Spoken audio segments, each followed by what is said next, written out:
Cold Rice Media.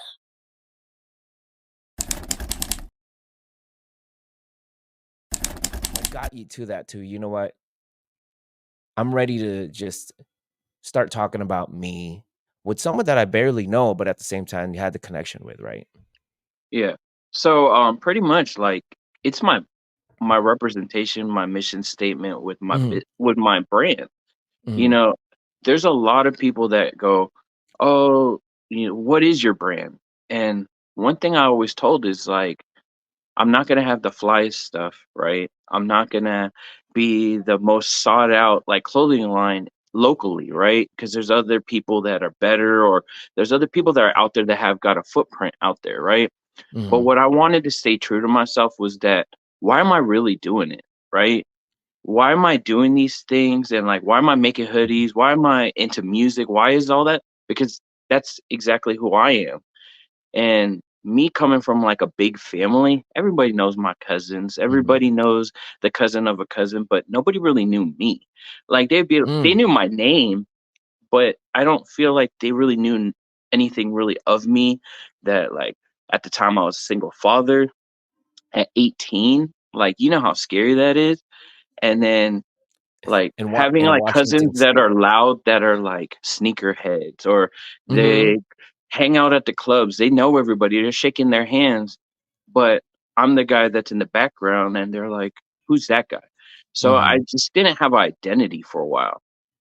But when I did Blackheart, my mission statement was that our past doesn't define our future, and that sometimes in the darkest times you got to be the light for yourself and mhm, really know who you are. And so what I started doing is like I started creating stuff and seeing how people felt about it, and they were like, "Hey, that's a cool shirt, that's a cool hoodie. Hey man, you talk about all this stuff, why don't you do it?" But my wife was the one that told me, she's like, "Man, you talk a lot, but what do you have to show for it?" Right? mhm, And it mhm. was hurt. Like, I guess that's what marriage is about, right? Sometimes they're gonna tell you the shit that nobody wants to hear, right? And it hurts, but you gotta realize that they're not seeing it like a friend or a family member. They're saying like, "'Cause I love you, this is what I'm Yeah. seeing." And we're seeing a whole bunch of talking, but no action. You know what I'm Mhm, saying? mhm, And so what I started doing is just saying, "All right, screw what everybody else's fears are, because I'm tired of telling them what they think who I am or telling me how to feel." So I started just venturing out to people I don't know that seem like they're doing the same thing and is just trying to be better than who they were yesterday. And I actually just stumbled upon like onto your channel. I mhm, watched one episode, mhm. and when when I sent you a message, I was just trying to get my brand out there, to be honest. And like I was sending like I did like a to-do list. I was like 5 people a day I'm gonna reach out, and you were one of the 5. But what's crazy is out of all the 5, you're the only one that answered, you know? And you didn't just put me on red, or like you didn't just say, "Hey, that sounds cool, just shoot it my way." You're like, "Hey, you have some time to talk?" And I was like, "Dang, this guy really is about business."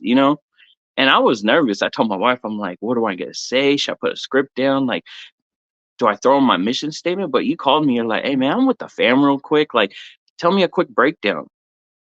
And all I could really do is be honest. Like, this is my background, this is what I went through, this is my Mhm, brand, and I see what you're doing, and I'm trying to be on that. mhm, Whatever you're doing, it's this positive light, this vibe that you give. I want to be a part of that, regardless if I'm just in the back of the scenes or not. And it's crazy because it developed from me sending you some of my merch to all of a sudden he's calling me about being part of his pop-up, and then my whole family that I didn't even think was going to come out came out, and a whole bunch of other vendors were like, "Yo, you came correct, bro." And mhm, that at my pop-up did I realize I was meant for this shit. mhm, It's just mhm, I needed somebody to tell me. And I don't know. It was weird. It's just like timing, right? mhm, Timing was everything, because when I talked to you, you were like, "Bro, you got this." Like, I don't know who you are. Like, I know your cousins and stuff like that. We said that, but mhm, you were like, "What you're saying to me, I I get it." And I don't remember if you remember, but you sent me a text. It was like, dude, what you told me hit me, bro, because I went and talked to my wife. And that's when Mhm. I realized, I'm like, damn, if I could lock down my story and I could be as raw as I can and be as passionate and do everything with just like nothing in return. Like, I don't need nothing from you. Yep. I just need your time. Oh, this is going to work out. When we hopped on the phone together, it just felt like, here we go. This is me. I'm ready to come out. I'm ready to shine. And it was just one of those things to where there was the vulnerability, but at the same time, the motivation behind it. It sounded like, you know what? I've kind of touched, not, I don't want to say bottom or anything like that, within Mm. the recent times. But from what I was hearing from you, it was like, I, something just triggered to where I'm going to go for it. And Mhm. then it translated over the phone. But Yeah. then during that time also, just again with the vulnerability and just putting yourself out there, just like, this is who I am. If you don't, if this doesn't resonate with you, then it doesn't matter, because Exactly. this is my story anyways, and Yep. it's going to resonate with someone else. But it definitely resonated with me. You hit me with just past stuff. And I know, you decided to hop onto this to Yeah. this session with me, but and it all depends on you on exactly what you want to cover. But Yeah. like your previous days were Mhm. basically the ones that, like, I immediately locked onto, because I've got past, and it's Yeah. just a lot of things. Also, it's just a lot of the stuff that I'm doing nowadays. This is the pod. And I do want to say one thing to you. It's like, when I got on the phone with you, bro, Yeah. business wasn't anywhere. Yeah. I like I just like convo, and this is Yeah. like, if again, if this thing makes a couple bucks, it makes, a few hundred, it is what it is. But it's Yeah. just the convo, it's just that we put out there, and just the reality and the rawness of it, right? So that was, Yeah. I had no intention of like, hey, let's collab and let's make some money. Like, nah, I'm Yeah, we that's didn't not even even in talk there. about anything like that. Nah, It was, man. and the crazy thing was is like I was like I literally was like, dude, I just want to throw my stuff out there. You don't even have to buy it, nothing. I Yeah, just want to throw it and see if you like if you would wear it or not. You know what I'm yeah. saying? Just because I was seeing what other people were doing. People were creating with like other Mhm, content mhm, creators and all that stuff. And I was just like, you know what? Why not try with somebody that I feel is from home? You know, mm, like I hear a lot of people locally, right? And this is just something I hear between people is they always go, one of our downfalls is we always say we want to make it, right? And we mhm, want and we come from this city, but a lot of people don't really want to work together, right? The only time they want to work together is how's it going to benefit them? You know, who is the coolest person that got in the room, and that's mhm. who I want to be with. But what I realized is like, no, there's a whole bunch of creativity in Yeah, Washington alone, and even I heard in Texas is crazy. Like, it's just what you got to understand is you got to have some type of direction, some type of story, something that people can resonate with, or else you're just going to be like anybody else. Like, I literally went into a screen printing store and said, I want to make some samples. And the guy was like, what is your brand about? And the first thing I said was like, oh, I'm going to be the coolest brand. I'm going to have the coolest designs, bro. Check my shit out. And the guy was like, "Get the fuck out of here!" Like, no censor. It was this dude. Like, he hurt my feelings. He's like, "Get the fuck out of here! You sound like everybody else."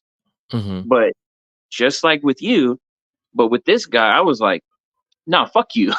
Like, sorry, I don't know if I'm allowed to cuss and No, you're stuff, good. You're good. but I was all like, I got my money in this. What do you mean? Like, I didn't Yeah. quit my job, took my 401k, invested in myself. You, you're gonna make my shirts, god damn it. And you're gonna hear my shit. And the guy was like, hey, little OG, like, or a little homie, like, hey, we're in Hilltop. So it's not like I'm just going to some random like like store. This is like Hilltop. Like this guy is all like, all right, whatever, like, and I had to make a statement and be like, I don't know where you're from, but how I grew up, it's like, no, you show me respect, I show you respect. Like, Mhm, come on, man. mhm, Don't fuck around with my shit. And he was like, all right, chill, chill, chill. I was just messing with you. I'm like, nah, I don't mess around. Like, I came to you, and that guy that I went to, I messed with him because him and his brother, they're upcoming screen printers. They don't even mhm, have a business. Like, they went through a program. that allowed them to get their foot out the door. So I wanted to kind of put traffic in their store, you know? Mhm, I wanted mhm, to build with them. So we kind of rubbed each other the wrong way the first, but I still was just like, you know what? Just like you said, not everybody's gonna say yes to my stuff, and not everybody's gonna like it, but there is gonna be somebody, right? So maybe it was just wasn't meant for him, but he's still gonna make my shit. And then when he made my stuff, I took it, I sold it, and like within my first week, I sold like more than 81 units. And mhm. what surprised me the most was like I was sending to like Hawaii, Guam, to people I didn't even know. But then I have people that's sitting on my couch that didn't buy nothing, right? Well, how is that brand Uh huh. how is the brand really transformed? I mean, of course, like you started Yeah. talking about, I want to put some, I want to represent myself out there and gain myself as an identity. I mean, Mhm. you had already hit me when we first had a conversation with your past. Um, what what sparked it? What really sparked it to where it's like, you know what? And even before Blackheart was a name, or what Yeah. was Blackheart the name before the brand even started? Did you stick to that, and where did that all come from? You know what's crazy is Blackheart was like s- that was me like when I was in eighth grade. You know what I'm saying? Mm. Like I've always, you know how like when you decide you want to rap, because I used to rap when I was younger. It's a Like little you always dark, had to to. be honest with you. It's a little dark. I was like, Yeah, "Did he yeah. go through some stuff?" And it's just No, but Blackheart. It's like, "Damn." I was watching your podcast, and you know how, and there was one of the guys that you interviewed. He talked about zodiac signs and stuff like that, right? Mhm, And so I'm a Scorpio, right? And what are Scorpios? They're very emotional people, but when you cross them, they could be pretty dark. You know what I'm saying? But mhm, I mean, that's always been my life journey. Like my birthday is on Halloween, but my mhm, mom says I'm a good boy. You know what I'm saying? Like it's crazy.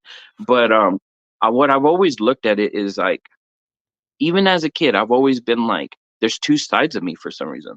Like mhm, I can be that person that's very emotional, and then I could be that person that's just like closed, like screw you, I don't want to share anything with you. But I mhm, mean, I feel like my story started with like when I was a kid, I was diagnosed with leukemia. Like I had mhm. cancer. My brother and me were sleeping in a bed, and we always like mess around, no diddy. But like Here we go. like we would, like what brothers do. They wrestle. They Yeah, yeah, yeah, yeah, like, yeah. hey, go sleep on the floor. I don't want to sleep next to you. But I remember falling out the bed, and then my back not feeling right, and my body hurting. And my mom was like, "Oh, maybe you're sick, whatever." And then they brought us to the hospital. Long story short, Mhm, found out I had leukemia. I had cancer. Like what I had was where my like you grabbed my arm felt like it was breaking. That bad. And it felt like from there, my life changed. Like the mhm. way people looked at me, like How old were you? my I was probably like maybe like 4, and I Oh, you're still wasn't. super young. Yeah, and I Okay. went through chemo all the way till middle school. And people don't know that. There was a lot that people didn't know, only like my internal circle. But even just that alone, like I remember sitting in the hospitals, and me being Filipino and we're religious and everything, just all the Hail Marys and all these prayers, it Mhm, made me feel like I didn't belong. Like they felt bad for me. You know what I'm saying? Like I felt like a kid that was kind of like, because I didn't know what cancer was. I just thought I was sick. Man, this is mhm, hella dramatic. Why are they praying for me? I used to tell my mom, like, Mom, like, I'll be fine. My mom mhm, be crying and stuff like that. But I always was just like, why are they making me feel different? Like, what do you mhm. mean? I didn't really understand what's going on. And then I went through chemo, and I was going from hospital to school. So when I Oh, got to school, I had like a scar right here that the tube went through, and it was out my chest. They would just tape it to my chest, and I'll go to school, and I go hoop and play ball and stuff like that, even though it was a little bit harder for me because, I would get tired real quick. But that created like a whole different thing. Is like, I just wanted to fit in. Like people play ball, whatever all the cool kids were doing, I'm going to go do that because I didn't want to feel different. Right. mhm. But nobody knew I had cancer. Like most cancer patients, they lose all their hair. I didn't. You know what I'm saying? So I kept that on for the longest time, and it kind of messed with me because more or Yeah, less, I was just trying to fulfill to be normal. yeah. You just have this hidden life, these hidden trials that you're going through. How Yeah. That's wild being like as a child. As a Mhm. child, like, in your elementary school, you're sitting there just trying to go through it, and you're going through Uh, something major. And all dude, that was very important to you is just, I just want to be normal and just yeah. y'all can skip all that other stuff. Okay, so Yeah, and it's crazy because it wasn't like I was at the hospital and I didn't know that, like, I could die because there were little kids that were sharing rooms with me, and they man, would just disappear. Like, have you ever oh seen, like, man, the Bone Thugs and Harmony, like, Crossroads? Like, they were just disappearing, but I didn't understand it. yeah, To me, I was thinking, "Oh, they got better, they're going home." mm-hmm, mm-hmm, But my mom didn't have the courage to tell me, like, "They're not going home, they're gone." So, that kinda messed with me a little bit, yeah, and then yeah, going to school is, like, missing it was, like, instead of saying, like, because your kid didn't go to school for a while, now we gotta play catch up with homework and everything, mm-hmm. my dad would be like, "Oh, my son has cancer, so that's why he's not smart." It's a Or, little bold. like an excuse, right? And so there would be times where I could speak perfect English, but I'm in ESL. I'm all like, "What do you mean English is my second language? This is my first." You know what I'm saying? Like, there was Mm, always, like I was always treated differently, yeah, but what it was is I just needed time. Like, if I had, like, books at school and I was able to do my classwork, I probably would be on the same level as everybody else, but I was always, like, one step behind, and it mm, just followed me throughout the years. But one thing that the doctor I remember saying to me was, he's more than likely not gonna have kids like that because we don't want to make sure that his kids don't, like, inherit something oh, like that, like you know? genetics, Yeah, yeah, and then because you remember my bones feeling like they were breaking, "Oh, your kid can't play any sports because if he gets hit, it's gonna be very crucial." But yeah, what's crazy, bro, is I broke the mold. I played T-ball, then I played baseball, and then everybody knew I played basketball. I even played in high school, middle school, everything. I played it. Like, to me, I was just all like, I just wanna fit in. I just wanna mhm, do it, regardless if it meant me doing it just a little bit more harder. mhm. You know what I'm saying?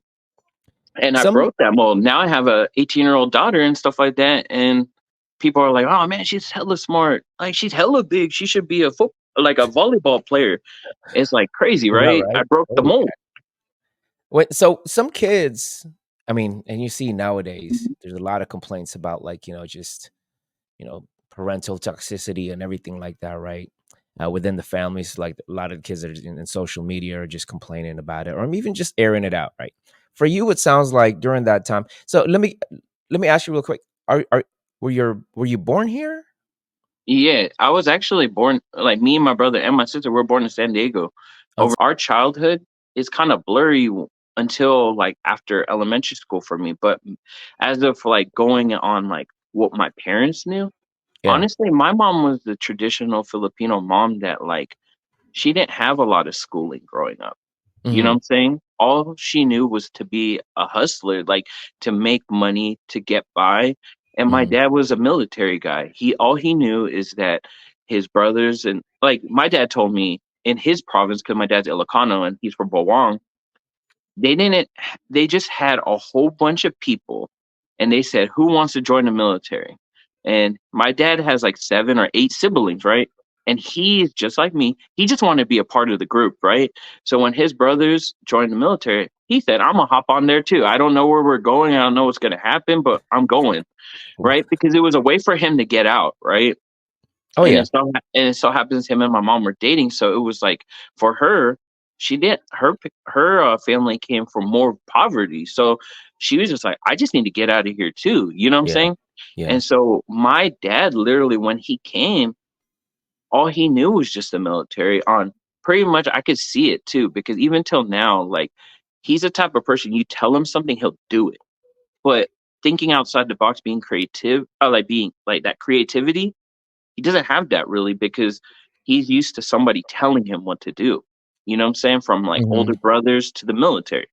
So, like, when from my understanding, like, obviously medical benefits were good because he's in the From military. So military. we Yeah. got the good doctors.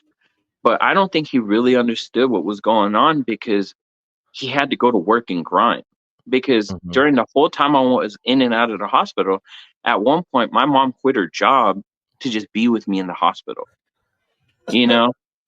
And I feel like that alone built like a divide between me and my siblings too, How so? because I felt like because my mom was with me at the hospital, Oh. they lacked the parent that was gonna bring them to school every day, you Oh, know? I see. And so Okay. I remember stories growing up of my brother and sister, even though they're in elementary school. So think about your kids in elementary school, you're dropping them off to school, but my brother and sister were walking to school, you know?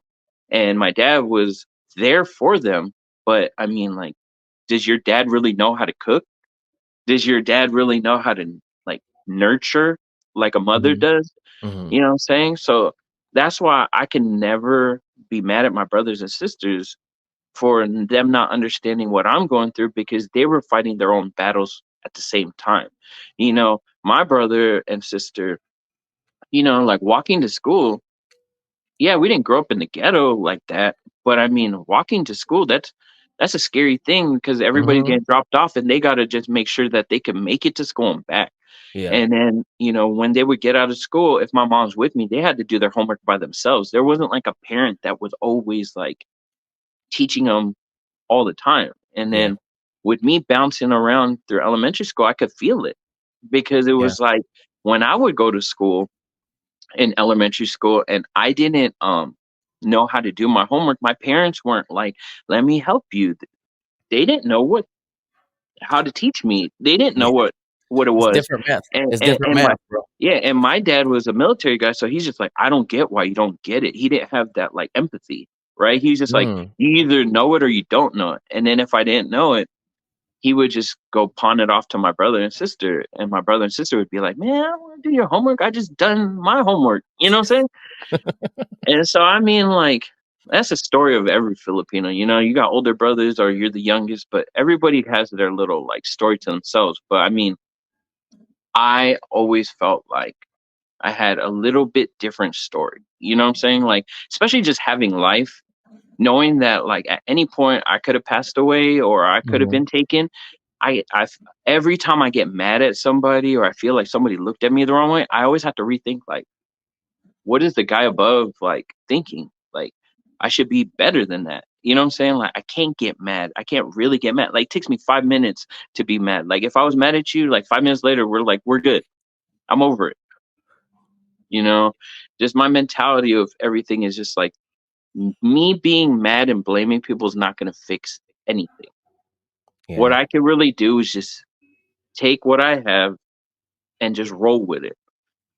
So I don't know. Well It's weird. well It's weird. well, having and I mean, I can understand You know. just from the outside looking in with how your mind and your brain was growing during that time, as a child, having to go through these things and all the fear, and also at the same time feeling a little bit alienated, and Mhm. also, just the fact that there was enough maturity in you during that time to understand that, hey, I'm actually getting a little bit special treatment here, and looking out for your siblings, and having to deal with those moments. I'm sure like that's a lot of that was more recent, but I'm sure a lot of that Mhm. stuff that you were dealing with back then.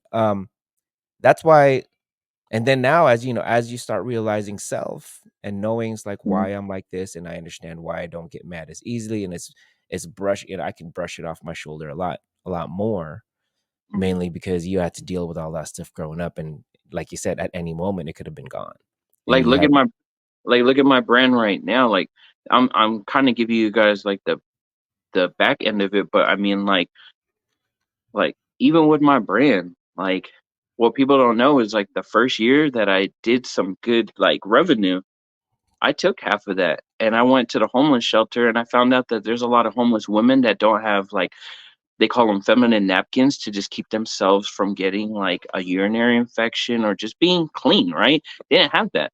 So I went to like Mhm. Costco, bought a whole bunch of pallets and we donated it to our local temple because my wife is Cambodian. Yeah. And we didn't even put our name on there.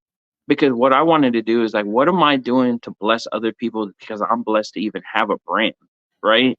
And people that are buying my stuff, I don't care about making money. It was never about making money. I have a regular job on top of this. But what I need to do is how am I gonna leave an imprint on people with the time that I have now? Especially when Mhm. COVID hit, I was like, I was seeing people left and right. You know what I'm saying? I was seeing close people, like, and how it affected other people. And everybody just kept saying, like, I wish I had more time. And I still say that.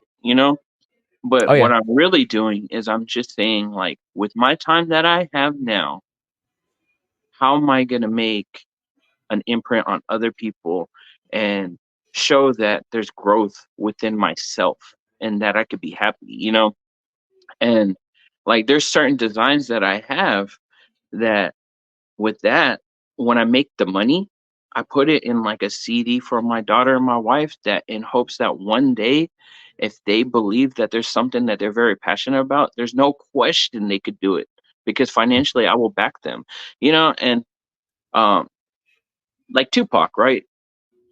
He never like some of his raps, he didn't actually live it. He was telling like the drug dealer's story, the single mother's story. He was a good storyteller. Mhm. So that's what I realized I'm good at, and I'm good at captivating the group or I've been like in group settings where once I talk, I'm so passionate, I could tell anybody's story. Um I could give you a pen, and I got that from Pursuit of Happiness. I could tell you how good Mhm. this pen writes. Like Mhm. I'm not afraid because trying is better than not trying. Like you can't Mhm. really fail because if you're trying, that's not failing anymore. You just know You just better did it. next time, you know? Yeah. You So know, is that, and do you think you developed that trait, that skill set, or is it mhm, through your trials? I mean, have you always been that kid? I guess I just like I said, like how like I felt like I was not learning as fast as everybody, but I had this motivation to learn anything that is new to me. So, Mhm. like, I don't know anything about podcasts, but I literally watch your podcast and other people's, and I'm like, okay, so they talk like this. They have this certain headphones like this. They they articulate like this. The light is like this. Anything that is something I've never seen before draws me, you know. Mhm. Mhm. And I've always been like, people always been like, man, you're a kid that's just all over the place. Yeah. Well, brilliant people I heard are all over the place. Like people that really think outside the box are all over the place because they got so much that they want to share. The support system though, like, throughout this Mhm, whole time, I mean, it's like with you and your wife, I've seen some of the mhm. work that you guys have done. You guys are Yeah. grinding. There's I mean, right now, what you guys are doing, you guys started creating content now with your little video, I'm but at trying. the same time, there was a point where you shared your living room, and it was just trying to Mhm. fulfill orders, or fulfill, just interest, and it's the entire house is like, how does that work? Has your wife always been supportive of this whole thing? Is she really the one that pushed you through it, or is she also at that point where it's like, man, I don't know what the heck we got ourselves into, You right? know, I see it in her sometimes. Sometimes she'll be like, "Hey, Mhm. like, man, this stuff is all over the place."